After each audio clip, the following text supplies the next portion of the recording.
Muito bem, a paz do Senhor, bem-vindos e bem-vindas à casa do Senhor. Nós deixamos uma saudação lá para os nossos irmãos da África e todas as pessoas que vão assistir essa mensagem lá no Brasil e aqui também.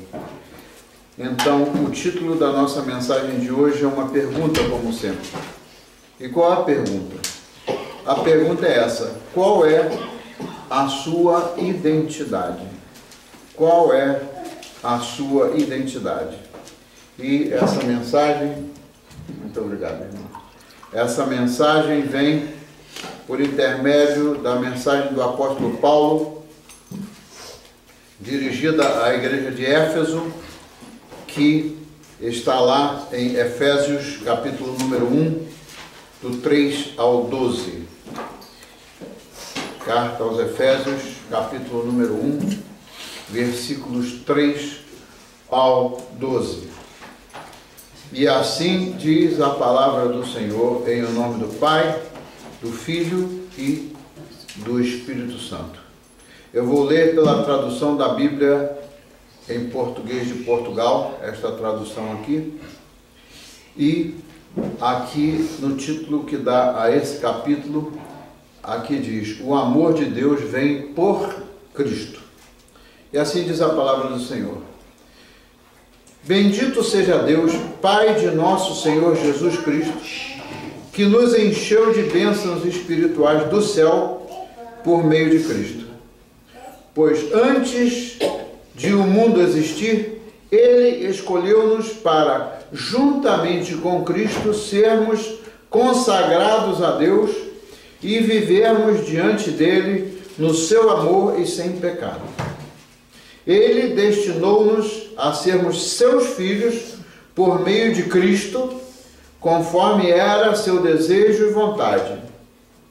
Louvemos a Deus pelas bênçãos maravilhosas que nos concedeu por meio do seu Filho querido. Pela sua morte fomos libertados e recebemos o perdão dos pecados. Esta é a riqueza da generosidade que Deus derramou abundantemente sobre nós. Pela sabedoria e entendimento, deu-nos a conhecer os segredos da sua vontade e o plano generoso que tinha determinado realizar por meio de Cristo. Esse plano consiste em levar o universo à sua realização total, reunindo todas as coisas, tanto dos céus como da terra, tendo Cristo como cabeça e chefe. Deus vai realizando tudo conforme o plano por Ele mesmo traçado. E de acordo com a sua vontade, nós fomos destinados a sermos herdeiros do seu reino em união com Cristo. Louvemos, portanto, a grandeza de Deus que nos fez viver antecipadamente na esperança de Cristo. Esta é a palavra do Senhor. Amém? Se nós observarmos, muitas vezes aqui nesse texto, o Senhor inspirou o apóstolo Paulo a dizer que tudo que existe, tudo que se pode realizar, tudo que somos e tudo que podemos ser, é por intermédio de nosso Senhor Jesus Cristo e não por intermédio de nós mesmos. Muito bem. Nós todos, indistintamente, todo ser humano, precisa de segurança para viver em paz. Se a gente não tem segurança, como a gente pode viver em paz? E também nós precisamos de segurança para não estarmos desesperados à vista de promessas enganosas. A gente vê as notícias, tudo que se vê nas notícias, seja aqui, seja na Europa, seja no Brasil, seja em toda parte, só se vê notícias o quê? Verdadeiras? Só se vê mentiras, enganações e promessas enganosas, porque aqui a palavra de Deus diz que o mundo jaz na escuridão, no pecado, né? E essa é a situação do mundo. Ninguém nunca enganou. Quem está enganado com esse mundo é porque não sabe o que está escrito na palavra de Deus. Então, falando com um amigo meu essa semana, aquele que eu sempre falo, eu já comentei com vocês, à vista do que está acontecendo lá no Brasil, todos devem ter notícia do que está acontecendo no Brasil, à vista do que está acontecendo aqui nos Estados Unidos, essas conversas aí de encontros e busca de compromissos, de paz, etc, etc, né? O que é tudo promessa enganosa. Ele me perguntou o seguinte: como é que você vê, né? A gente tem uma comunhão muito grande em Cristo porque nós estamos sempre conversando acerca da realidade do mundo em comparação com o que deveria ser o mundo de acordo com o que está escrito nas Escrituras. Então, nós sempre buscamos ver a realidade enganosa que existe hoje no mundo, que é para a gente voltar para a Bíblia, né? Tem até um livro que foi editado há uns 8 anos atrás, que aquele livro de vários autores que são teólogos, tudo que eles falam é que nós precisamos voltar para a Bíblia. É simples, só voltar para a Bíblia. Então ele me perguntou: como é que você vê essa situação aí, em vista do que nós estamos vendo nos noticiários? Então eu falei para ele: a atitude dos governantes do Brasil, dos governantes da América, dos governantes da Coreia, dos governantes do Oriente Médio, quando a gente vê o que está acontecendo lá em Israel e naqueles conflitos lá. Então a atitude dos governantes do mundo causa total instabilidade ou incerteza ao povo das suas nações. Eles, em lugar de serem os governantes para trazer paz e estabilidade aos povos, o que eles fazem? Eles fazem exatamente o inverso. Então eu disse para ele: o que me parece é que eles fazem um jogo de quem ganha mais. Quem é que vai tirar mais proveito em cima do outro país, em cima do outro governante? Para mim isso está muito claro. Quem é que quer aparecer mais? Quem é que quer tirar? Quem quer ganhar mais? Tal como acontece com aquelas pessoas que vão para o cassino participar de jogos de azar. Vocês já foram ao cassino? Ainda bem que tem gente aqui que não foi, né? Não perdeu nada. Não perdeu nada, meu irmão. Porque quando você vai ao cassino, você vê a face das pessoas, é uma face decaída. É uma face que expressa o sofrimento, expressa a tristeza. As pessoas que vão ao cassino, muitas delas estão aditas a drogas, aditas ao álcool, aditas ao fumo.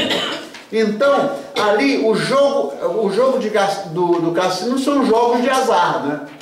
Mas as pessoas que estão enganadas de que lá elas vão fazer a vida delas e ganhar alguma coisa, elas estão buscando no jogo de azar, assim como nas loterias lá no Brasil. Aliás, tem uma pessoa que eu conheço, eu já falei com ele, ele joga religiosamente na loteria esportiva. Será que a loteria esportiva é algo que vai levar alguém a consertar ou ajeitar a sua vida? Então esses jogos de azar, quem está jogando esses jogos de azar, na verdade, está como que a busca de quem ganha mais. E no final acaba acontecendo o quê? Acaba perdendo tudo o que tem. Perdendo tudo o que tem. Então, o que me parece é isso. Agora, quanto aos interesses dos povos, né, esses governantes nem se preocupam, porque as pessoas, o povo, ele é tratado, as pessoas são tratadas como se fossem balas de canhão. Tem essa expressão lá no Brasil, não sei se tem em Portugal. São tratadas como bala de canhão. A bala de canhão serve para quê? Para destruição. As pessoas são tratadas como bala de canhão sem nenhum respeito da parte dos governantes. É como na época do Império Romano. Vocês se lembram o que a história conta do que passava na época do Império Romano? Tudo que o imperador queria fazer era o quê? Arrecadar mais e mais e mais e mais impostos. Então a história se repete cada vez de uma forma pior. Não é isso mesmo? Então isso era gravoso para o povo. O povo naquela época vivia em ansiedade. Tanto é que quando Jesus veio, eles pensavam que Jesus ia reinar como o rei deles. Quando Jesus veio, né, o povo que estava sob o domínio do Império Romano pensava que Jesus ia ser ali o rei terreno, mas Jesus nunca disse que seria o rei aqui da terra. Algum dia Jesus prometeu isso? Então, quantos milhões de pessoas hoje sofrem de baixa autoestima diante de tudo isso que acontece e têm uma percepção negativa de si mesmos?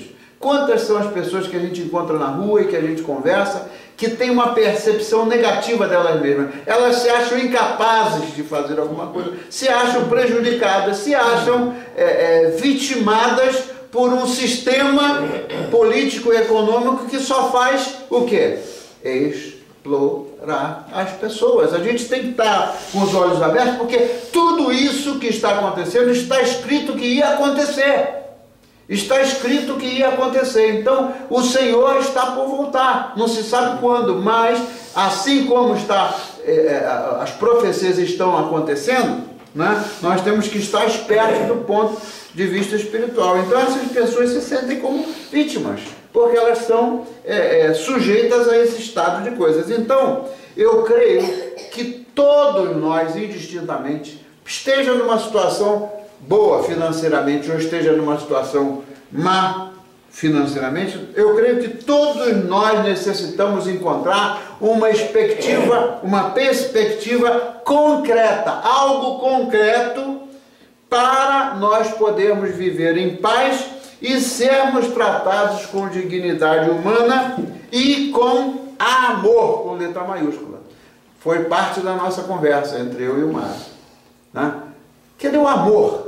Está escrito que o amor no final dos tempos ia o quê? Ia se esfriar. Será que tem algum... Eu não estou fazendo aqui discurso político, eu estou falando da Bíblia.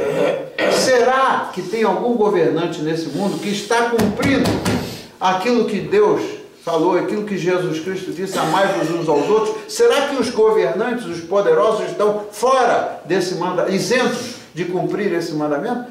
Não, o Senhor quer que nós amemos uns aos outros. Os primeiros que deveriam mostrar cuidado e bons cuidados com o povo seriam os governantes. Então, a nossa pergunta é a seguinte: e daí? Como fazer? Como é que a gente sai dessa? Eu pergunto a vocês: como encontrar uma maneira de vivermos em paz e com segurança? Alguém aqui pode me dizer alguma coisa a respeito?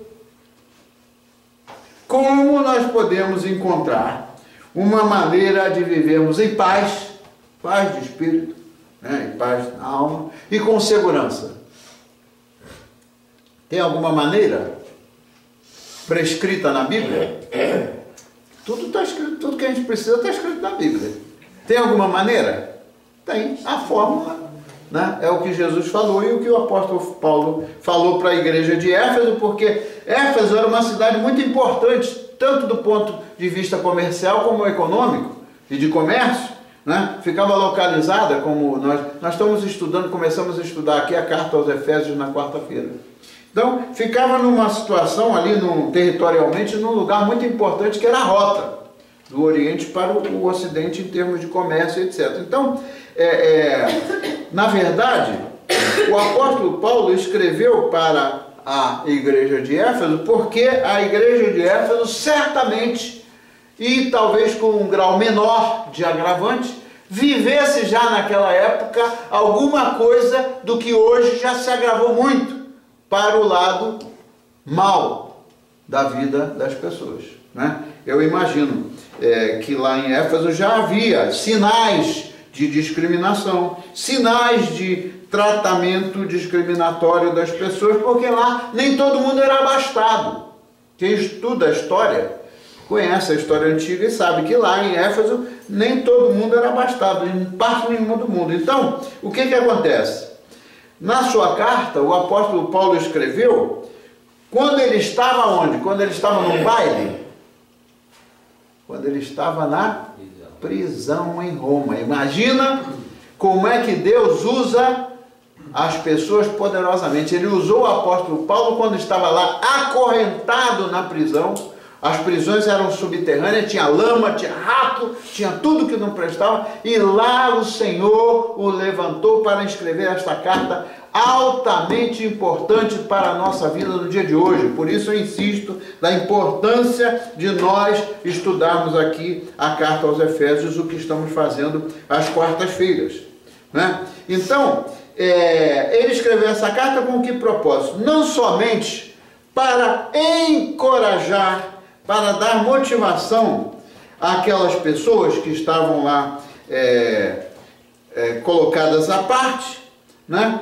Mas para nos mostrar que enquanto nós estamos aqui na terra, que as promessas do Senhor, elas são o gol, a meta é a eternidade, mas a salvação e os benefícios, as bênçãos do Senhor, do que Ele fala, elas são derramadas sobre nós aqui na terra, porque bênçãos são coisas que acontecem da parte de Deus. Você não pode, eu não posso, nós não podemos esperar bênçãos dentro de um mundo que jaz na escuridão e no pecado. Mas ele revela algo muito importante na carta dele, porque ele diz que nós podemos, na verdade, ser nutridos por essas bênçãos que vêm de Deus, o nosso Senhor. Olha só, ele começa lá já no versículo 2, olha como é que ele dirige. Ele dirige essa carta à igreja, ou seja, ele supõe que os que estão na igreja são crentes, ele supõe que os que estão na igreja creem em Jesus Cristo, ainda que estavam vivendo no meio daquele tumulto que se passava lá. É isso mesmo? Então ele diz aqui assim, no versículo 2, que Deus, nosso Pai, e Jesus Cristo, como Senhor, nos deem felicidade e paz. Por isso é que eu gosto dessa tradução aqui. Essa tradução aqui é muito clara, é uma tradução portuguesa, né? Português de Portugal, mas uma tradução contemporânea que a linguagem é fácil. Ele diz lá, né? Que Deus, nosso Pai, Jesus Cristo, nosso Senhor, vos deem felicidade e paz. Muito bem, ele começa falando disso. Mas eu queria verificar uma coisa aqui muito importante, que está no versículo 3. No versículo 3 ele diz, olha, ele começa falando, sempre focando que a promessa concreta e a visão concreta para a nossa vida está em Cristo. Então ele começa no versículo 3 e repete depois várias vezes de maneira diferente. Ele diz assim, bendito seja Deus, Pai de nosso Senhor Jesus Cristo, que nos encheu de bênçãos espirituais do céu por meio de Jesus Cristo. Ele nos encheu. Será que ele está falando aqui, a promessa dele é que ele nos encherá no futuro? Ou ele está falando do presente? Qual o tempo do verbo que ele está usando aqui? Que nos encheu. Encheu, né, das bênçãos espirituais do céu por meio de Cristo. Então, as bênçãos espirituais é o que mais a gente precisa, porque as bênçãos materiais, elas vêm como resultado das bênçãos de estarmos conectados e dependentes do Senhor, porque a mesma Escritura, a palavra de Deus diz que Deus é aquele que nos provê. Ele sabe o que nós precisamos materialmente. Ele sabe que nós precisamos de roupa, ele sabe que nós precisamos de comida, ele sabe do que nós precisamos. Então, as bênçãos materiais, se a gente pensar que a gente é autossuficiente para conseguir todas as bênçãos pela nossa própria capacidade, a gente vai ficar pastando, como diz lá no Brasil, é uma palavra até um pouco que vai denegrir os bois e as vaquinhas, mas quem sabe que elas estão pastando, não é no sentido, a palavra não é usada no sentido negativo, porque se elas estão pastando é porque o Senhor provê para os animais. É isso mesmo? Então, as bênçãos espirituais, o que ele fala no versículo número 3. Mas ele não para aí. Isso aí é só o princípio da conversa. Qual é o plano de Deus para a humanidade?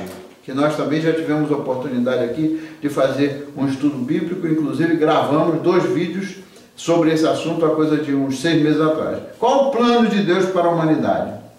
Primeiramente, é um plano eterno. É um plano eterno. Por quê?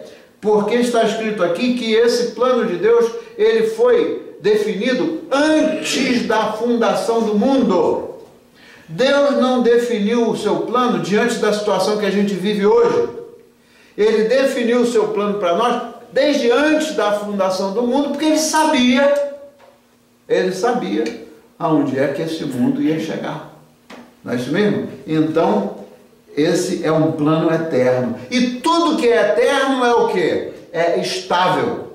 Não tem nada que seja eterno que venha provocar na nossa vida instabilidade. As coisas eternas são estáveis. A palavra de Deus não muda. Ela foi dada desde o princípio, ela continua sendo ministrada, a mesma palavra é válida para hoje e será válida por sempre, durante a eternidade. Então, nós temos que sair do nosso nível, não é sair por aí voando, sair do corpo para sair voando como alguma coisa fictícia, não. É sair da mentalidade de que as coisas que se passam aqui no mundo, que sejam coisas definitivas, porque elas não são definitivas para aqueles que creem em Cristo. O que se passa aqui, as circunstâncias que acontecem, elas não são definitivas, muito menos vão determinar a sorte dos filhos de Deus. E o segundo que é importante do plano de Deus é o seguinte: Ele nos destinou a sermos seus filhos e suas filhas, não somente criaturas, do que a gente já falou aqui, não precisa eu repetir. Vai uma grande diferença entre criaturas de Deus e filhos e filhas de Deus. Então, Ele nos destinou para sermos seus filhos. Muito bem. Agora, quando nós lemos os versículos 4 e 5, nós vamos ver uma coisa muito importante, que ali está definido o mistério da vontade de Deus. Então eu vou reler os versículos 4 e 5 para a gente não ficar aqui voando. Os versículos 4 e 5 dizem o seguinte: pois antes do mundo existir, em outra tradução diz antes da fundação do mundo, Ele escolheu-nos para, aqui é a palavra-chave, juntamente com Cristo. Não nos escolheu para ficarmos isolados de Cristo. Nos escolheu para, juntamente com Cristo, sermos consagrados a Deus e vivermos diante dEle, consagrados a Deus e vivermos diante dEle, no seu amor e sem pecado. E o versículo 5 diz: e destinou-nos a sermos seus filhos por meio de Cristo. Já está repetindo a mesma coisa. Por isso é que eu gosto dessa metodologia. Às vezes a gente tem que repetir para a gente mesmo 2 milhões de vezes para a gente se convencer daquilo que a gente está lendo, né? Então Ele nos destinou por meio de Cristo, conforme era o seu desejo e vontade. Então a vontade e o desejo de Deus é que a gente esteja sempre diante dEle, dependente dEle, e em Cristo Jesus, porque as promessas dEle não são enganosas. Aí eu pergunto: o que conseguimos gratuitamente sem pagar? O que a gente consegue sem pagar como consequência da graça do nosso Deus? O que a gente consegue sem pagar? Aqui no mundo tudo que a gente precisa tem que pagar, não tem? É só o meu filho, quando era pequenininho, o André dizia assim, como é que ele dizia? Comprar de... Mamãe? Compra grátis. Compra grátis.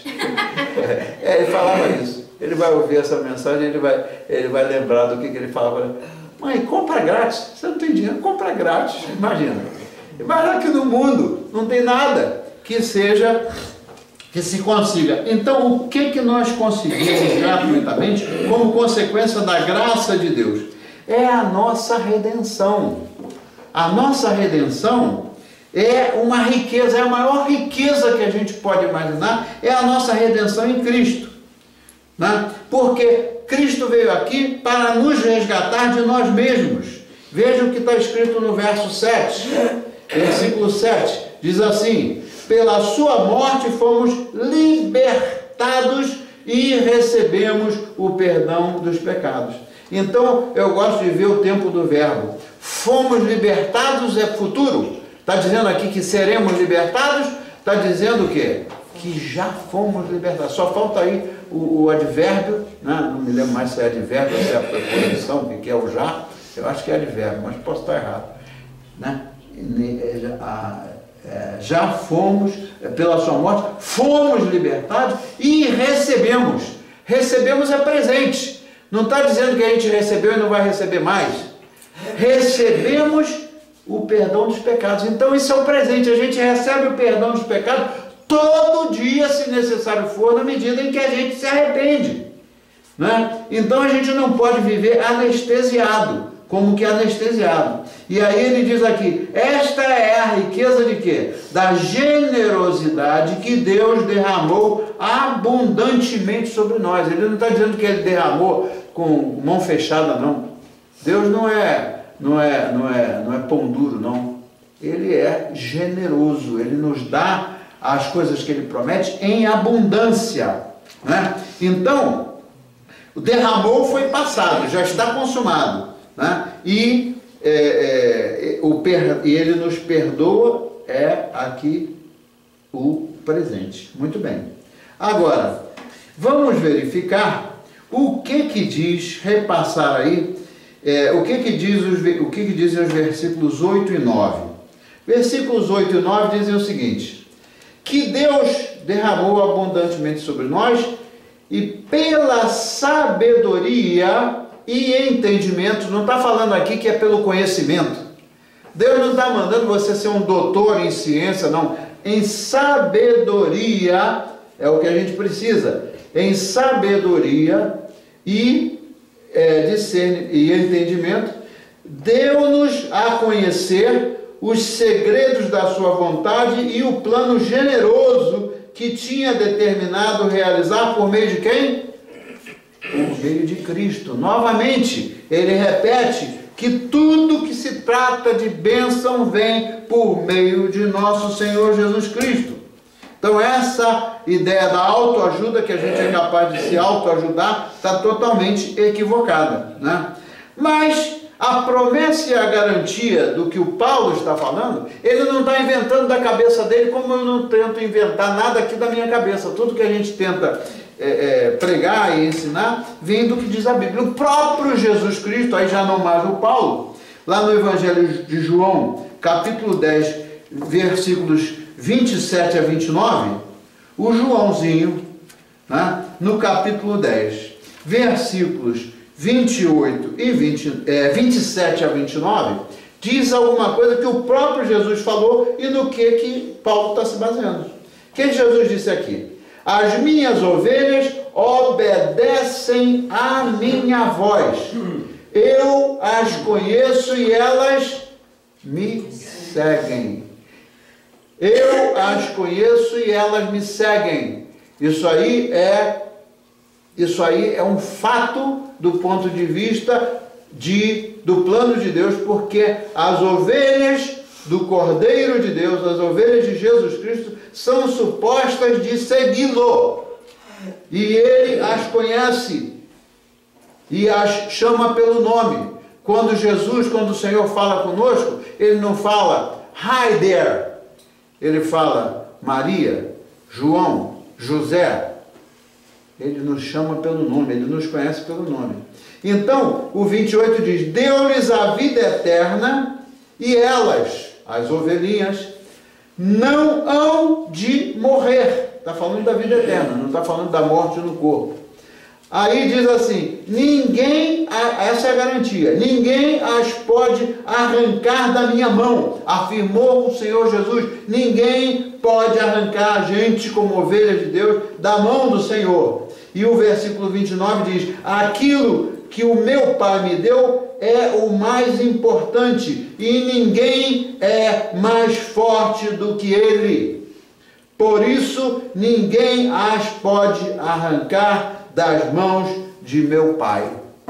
Então veja, aquela música que essa semana eu coloquei várias vezes, eu coloco muitas músicas no WhatsApp, no Facebook e no site da igreja. Aquela música lá, que diz que você é precioso, que nós somos preciosos, etc., né? Que nós somos raridade, aquele cantor, como é o nome dele? É o Anderson Freire. Eu ontem estava investigando, aí achei algumas outras, mas uma outra música muito linda, que eu também postei, que diz, é uma música que clama ao Senhor, para Ele dar, ele diz assim, acalma o meu coração. Viu a música que eu botei lá? Acalma o meu coração, Senhor. Quando a gente está aflito, a música para ser cantada como oração é aquela música que foi inspirada pelo Senhor àquele homem. Ele foi instrumento de Deus. Acalma o meu coração, Senhor, no meio das aflições. Então, isso mostra o quanto que o Senhor nos ama. Ele está lá sempre disponível. Então, meus irmãos e minhas irmãs, eu pergunto a vocês, o que mais nós queremos? O que mais nós queremos nesta vida? Né? Eu ouço muitas pessoas falarem assim, pastor, tudo que eu quero é ser feliz. Eu já repeti isso umas 300 vezes, vocês já devem estar cansados de ouvir eu falar isso. Senhor, tudo que eu quero, pastor, tudo que eu quero é ser feliz. Mamãe, tudo que eu quero é ser feliz. Papai, tudo que eu quero é ser feliz. Agora deixa eu me dizer uma coisa a vocês. A falsa felicidade, aquela felicidade que o mundo aspira, ela é baseada nos acontecimentos. Quando está tudo dando certo, quando está tudo bem, a gente se sente feliz, não sente? Mas e quando alguma coisa está dando errado? Será que a gente continua feliz, se regozijando? Aí é que está a lógica de Deus. A lógica de Deus é diferente da nossa. Quando as coisas acontecem para provar a nossa fé, para nos provar, aí mesmo é que é o momento da gente clamar ao Senhor, né? E a gente não se deixar abater pelas coisas deste mundo que nos fazem infelizes. Então o plano de Deus é muito mais além do que isso, né? Ele fala de alegria. A alegria vem do Senhor. Antes de ir para o Calvário, o Senhor Jesus disse, estas coisas vos falei, porque ele estava falando que ele teria que voltar para o Pai, e etc., falando do plano dele, que ele seria sacrificado, etc., etc., mas ele fez promessas. Mas ele diz aqui o seguinte, claramente, em João 15:11, se quiserem anotar aí, João 15:11, estas coisas vos falei para que a minha alegria esteja em vós e a vossa alegria seja completa. Outras traduções dizem que a vossa alegria seja perfeita. Só podemos alcançar a alegria completa e perfeita em quem? No Senhor Jesus. A fórmula, a equação está aí. A lógica de Deus é diferente da nossa lógica. Não alcançamos e vamos bater em ponta de faca. É ponta de faca a expressão que a gente usa? Não podemos ficar dando murro em ponta de faca, como diz lá no Brasil, tentando fazer as coisas por nós mesmos, porque por nós mesmos nós não conseguimos alcançar essa dita felicidade ou esta dita alegria. Então, o Senhor, aí lá em João 16:22, ele diz o seguinte, você terá tristeza agora, mas eu te verei novamente e seus corações se regozijarão. Regozijo é alegria. Eu te verei outra vez e seus corações se regozijarão e ninguém tirará a alegria de vocês. Né? Está lá. Em João 16:22.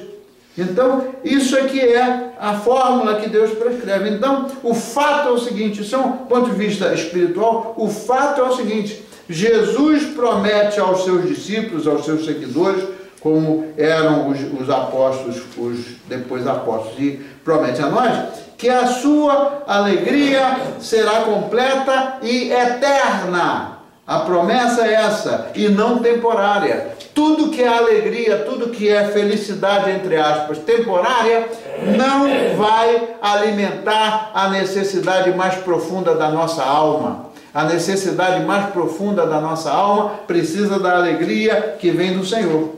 Assim, se queres ser verdadeiramente alegre, só tem que buscar, né, clamar ao Senhor, porque Ele é aquele que nos ama. E aquele que nos ama, Ele quer nos trazer tristeza? Será que o Senhor quer nos trazer tristeza? Será?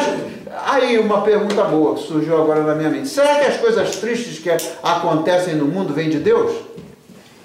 Hein? Será que as coisas tristes vêm de Deus? Tem muita gente que culpa a Deus por tudo. Tudo que acontece culpa a Deus. As coisas tristes que acontecem no mundo são consequências do pecado humano. Portanto, nós precisamos da remissão dos nossos pecados. Então, nós precisamos desesperadamente do Senhor Jesus para levantar-nos da nossa fragilidade. Nós somos seres frágeis. Essa é a saída. Aí eu venho com outra pergunta, que é o título da mensagem. Qual é a nossa identidade? Nós somos identificados como pertencentes a Deus. O Paulo está colocando aqui de maneira clara. Nós somos abençoados com todas as bênçãos espirituais em Cristo, como ele está falando. Então, como filhas e filhos de Deus, nós somos abençoados. Essa é a nossa identidade. Senhor, eu estou passando por problema. A sua promessa é de vida e vida em abundância. Então, Senhor, eu te peço em nome de Jesus, enche-me de abundância de bênçãos espirituais, para que eu possa ter alegria completa. Então, nós fomos adotados como filhas e filhos de Deus, outra vez falando, em Jesus Cristo. E se nos arrependermos dos nossos pecados, eles já estão perdoados, porque Ele já fez tudo para isso. Por isso estamos aqui consagrados como irmãos em Cristo, sob a autoridade de Cristo Jesus. Ninguém está aqui, de todos que estamos aqui hoje, de todos que vão ouvir essa mensagem, ninguém está congregado junto ao corpo de Cristo, ou congregado na igreja, pela autoridade do pastor. O pastor não tem autoridade de nada. A autoridade é de Cristo, porque Cristo é o cabeça da igreja. Cristo é o cabeça da igreja. Então, desta forma, o nosso passado... Agora eu volto ao assunto que eu falei no domingo passado, no domingo retrasado, quando eu perguntei o que era o mais importante, se era o passado, se era o presente ou se é o futuro. Então, o nosso passado, né, só é importante do ponto de vista espiritual, falando do ponto de vista espiritual, por causa das promessas do Senhor que nos foram dadas no passado, que valem para o presente. Mas as promessas de Deus vêm desde antes da fundação do mundo, porque Ele sabe o nosso nível de necessidade. Então, nós não podemos viver na corda bamba, sentindo-nos instáveis, porque a promessa dEle é de abundância, né, de bênçãos espirituais que geram todas as demais bênçãos. Então, nós, enquanto vivemos aqui, nós precisamos de viver no Senhor. Assim também, o nosso presente se torna relativamente importante e não pode determinar que tenhamos uma percepção negativa de nós mesmos diante do amor que temos da parte de Deus. Eu, no meio da semana, publiquei um texto de uma mensagem em forma de texto, que eu falava exatamente disso. Nós não podemos ter uma percepção negativa de nós mesmos, porque nós temos o amor da parte de Deus. O amor é tudo que nos nutre, o amor é tudo que nos importa. Então, o presente é importante no sentido de nos manter na fé, de perseverar na fé.